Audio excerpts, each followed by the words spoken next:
Bismillah, alhamdulillah, wassalatu wassalamu ala rasulillah wa alihi wa sahbihi wa man walahu bi ihsanin ila yaumiddin. Subhanakallahumma la ilma lana illa ma 'allamtana innaka antal alimul hakim. Subhanakallahumma rabbi shrah li sadri wa yassir li amri wahlul 'uqdatam min lisani yafqahu qawli. Ikhwani wa akhawati fillah, rahimakumullahu jami'an. Alhamdulillah, fi hadha al-liqa' nahnu sanuwasilu darsana fi maddati al-hadis. Alhamdulillah, ikhwah dan akhwat yang sama dirahmati Allah Subhanahu wa taala. Pada kesempatan kali ini kita akan kembali melanjutkan pelajaran kita pada mata pelajaran hadis. Wa qad tahaddatsna fi al-liqa' al-madi, dan pada pertemuan yang sebelumnya kita telah sama-sama mempelajari asya'a ma yata'allaqu bi al-ghusl, beberapa hal terkait dengan mandi junub. Wa qad tahaddatsna an masyru'iyyati al-ghusli, kita sudah mempelajari tentang dalil disyariatkannya mandi junub. Wa qad tahaddatsna kadzalika an ta'rif al-ghusl lugatan wa istilahan, dan kita juga telah mempelajari definisi daripada al-ghusl baik secara bahasa maupun secara istilah. Wa ta'arrafna kadzalika ila atau tahaddatsna kadzalika an kaifiyati ghuslil janabah, sawun kana al-kaifiyah al-wajibah atau al-mujzi'ah wa al-kaifiyah al-masnunah. Dan telah kita jelaskan juga tentang tata cara mandi junub, baik cara yang pertama yaitu cara yang diistilahkan dengan sebutan al-kaifiyah al-wajibah atau al-kaifiyah al-mujzi'ah, cara yang standar yang ketika itu jika dilakukan maka mandi junub, waalaikumsalam warahmatullah, maka mandi junub kita dinyatakan sah. Dan cara yang kedua adalah al-kaifiyatul masnuna, cara yang disunnahkan, yang kemudian kita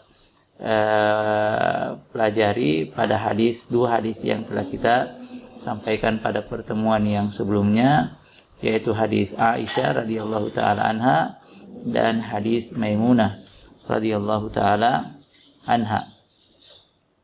Nah, pada kesempatan kali ini kita akan lanjutkan pada hadis Abi Hurairah radhiyallahu taala anhu, ya. Hadis tersebut yaitu hadis Abi Hurairah sebagaimana yang tadi telah kita sampaikan. Ana bacakan, kemudian setelah itu ana terjemahkan.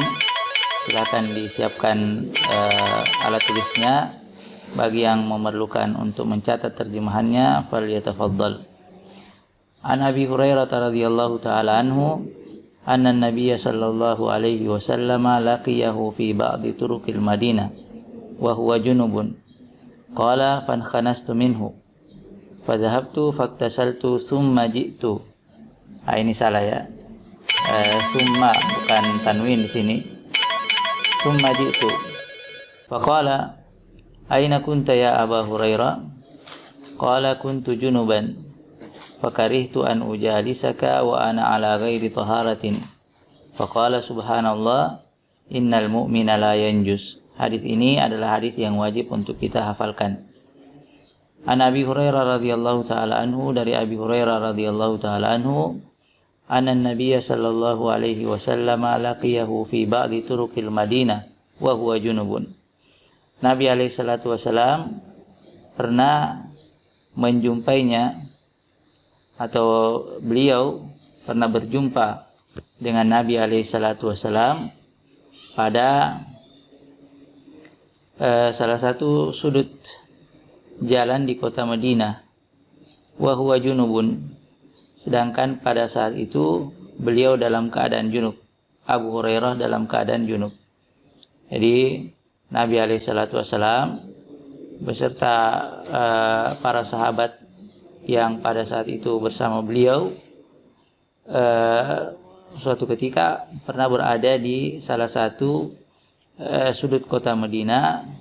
Nah, pada saat itu Abu Hurairah radhiyallahu taala anhu berpapasan dengan atau berjumpa dengan Nabi alaihi salatu wasallam dengan rombongan sahabat yang bersama beliau pada saat itu. Nah, pada saat itu Abu Hurairah radhiyallahu taala anhu dalam keadaan junub. Qala, kemudian Abu Hurairah berkata, "Fankhanastu minhu." Ya. Saya pun diam-diam beranjak. Fadhahabtu. Saya pergi meninggalkan Nabi alaihi salatu wasallam bersama para sahabat beliau yang ketika itu beserta beliau. Faktasaltu, kemudian saya mandi.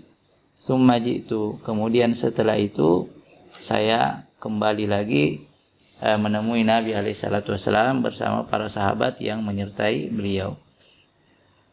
Faqala, maka Nabi alaihi salatu wasallam berkata, ya, ketika melihat kehadiran Abu Hurairah kembali. Ya, jadi nampaknya Nabi alaihi salatu wasallam ketika itu mengamati, wah, kemana nih Abu Hurairah radhiyallahu taala anhu? Kok tiba-tiba hilang? Ya. Nah, setelah Abu Hurairah radhiyallahu taala anhu datang kembali, Nabi alaihi salatu wasallam melihat itu. Kemudian Nabi alaihi salatu wasallam berkata kepada Abu Hurairah, "Aina kunta ya Abu Hurairah?" Ya, kalau kita terjemahkan dalam bahasa kita sekarang ini mungkin diksinya seperti ini, "Aina kunta ya Abu Hurairah?" Dari mana saja engkau wahai Abu Hurairah? Nah, pernyataan Nabi alaihi salatu wasallam dengan diksi seperti itu, yang dinyatakan dalam diksi seperti itu, ini mengisyaratkan bahwa beliau tidak tidak senang dengan perbuatan Abu Hurairah yang tiba-tiba menghilang dari majelis kemudian tanpa ada konfirmasi, ya, tanpa izin sebelumnya, ya.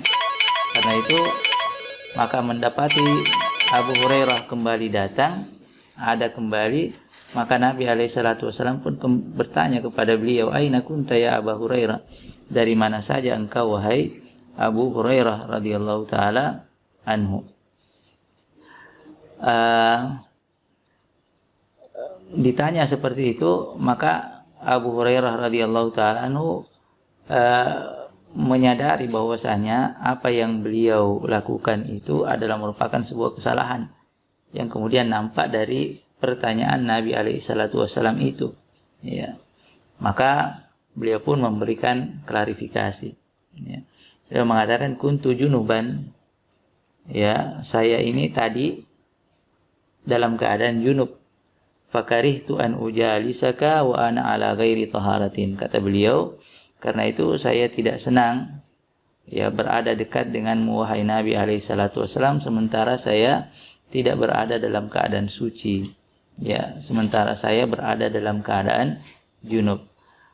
Ketika itu Nabi alaihi salatu wasallam memahami alasan daripada Abu Hurairah, memahami alasan Abu Hurairah radhiyallahu taala anhu ini, ya. Dan seakan yang beliau pahami bahwasanya Abu Hurairah radhiyallahu taala anhu menyangka, ya, ada dalam persangkaan Abu Hurairah bahwa jasad seorang yang junub itu atau tubuh seorang yang junub itu tidak suci. Karena itu maka beliau pelan-pelan pergi dari Nabi alaihi salatu wasallam untuk kemudian mandi terlebih dahulu, baru kemudian datang kembali ke Nabi alaihi salatu wasallam. Ya, jadi beliau dari jawaban Abu Hurairah beliau bisa memprediksi bahwa oh, ternyata Abu Hurairah tiba-tiba pergi tadi karena persangkaan yang tadi disebutkan bahwasanya seorang yang junub jasadnya itu tidaklah suci. Maka Nabi alaihi salatu wasallam hendak mengarahkan Abu Hurairah dengan persangkaannya tersebut, ya, bahwa persangkaan tersebut tidaklah benar. Maka Nabi alaihi salatu wasallam kemudian menyatakan, "Subhanallah, innal mu'mina la yanjus." Ya, Maha Suci Allah, sungguhnya mukmin itu tidaklah najis, ya. Jadi jawaban Nabi SAW ini adalah merupakan jawaban yang hendak menepis ya apa yang menjadi persangkaan Abu Hurairah radhiyallahu taala anhu, yang kemudian mendasari beliau pergi diam-diam dari majelis, kemudian tidak izin, mandi, baru kemudian datang lagi ke Rasulullah Shallallahu Alaihi Wasallam. Ikhwah dan akhwat yang sama dirahmati Allah Subhanahu Wa Taala, maka dari hadis ini kita bisa memetik beberapa pelajaran. Yang pertama adalah kaunul janabati laysat najasatan tahullu al-badan. Ya. Jadi dari hadis ini kita bisa mengetahui bahwa junub itu bukanlah najis yang kemudian bisa lekat pada diri seseorang. Ya. Dari mana kita mengambil kesimpulan demikian? Dari pernyataan Nabi SAW, subhanallah, innal mu'mina la yanjus. Ya. Sungguhnya seorang mukmin itu tidaklah najis. Nah, ini berarti bahwa junub yang lekat pada dirinya tidaklah menjadikan tubuhnya ya menjadi najis, yang kemudian tidak boleh bagi seorang untuk menyentuh dia, atau dia tidak boleh menyentuh orang lain ya. Dan perlu juga kita ketahui bahwa disebutkan dalam beberapa keterangan bahwa menjadi kebiasaan Nabi SAW ketika dekat dengan sahabatnya, beliau biasa menepuk-nepuk sahabatnya ya.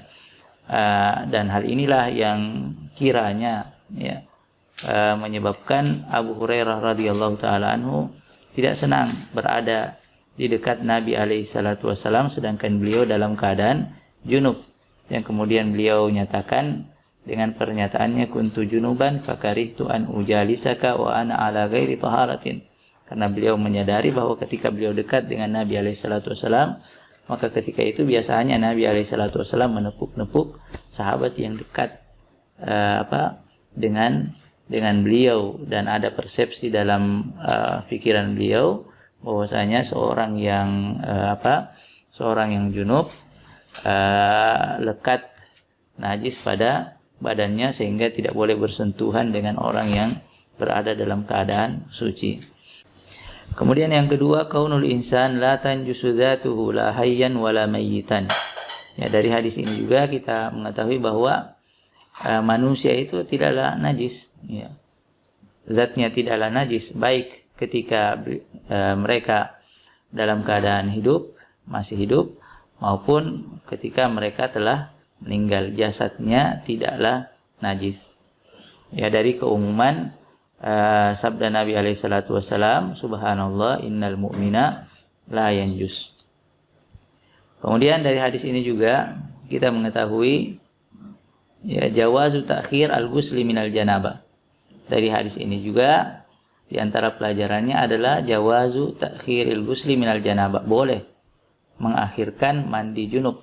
Ya, bolehnya mengakhirkan atau menunda mandi junub. Meskipun demikian, tentu yang lebih utama adalah menyegerakannya. Ya, inilah yang lebih utama, menyegerakan mandi junub. Allah Subhanahu wa taala berfirman, innallaha yuhibbut tawwabina wa yuhibbul mutatahhirin. Sungguhnya Allah Subhanahu wa taala senang kepada orang-orang yang senantiasa bertaubat, segera bertaubat, wa yuhibbul mutatahhirin, dan senang kepada orang-orang yang bersegera untuk mensucikan dirinya baik dari hadas maupun dari najis. Kemudian di antara pelajaran yang bisa kita dapatkan dari hadis ini adalah ta'zimu ahlil fadli wal ilmi was salah wa mujalasatuhum ala ahsanil hayat. Ya. Jadi di antara pelajaran dari hadis ini adalah bahwa hadis ini mengajarkan satu di antara adab-adab Islam, yaitu memuliakan, ya, memuliakan orang-orang yang memiliki keutamaan.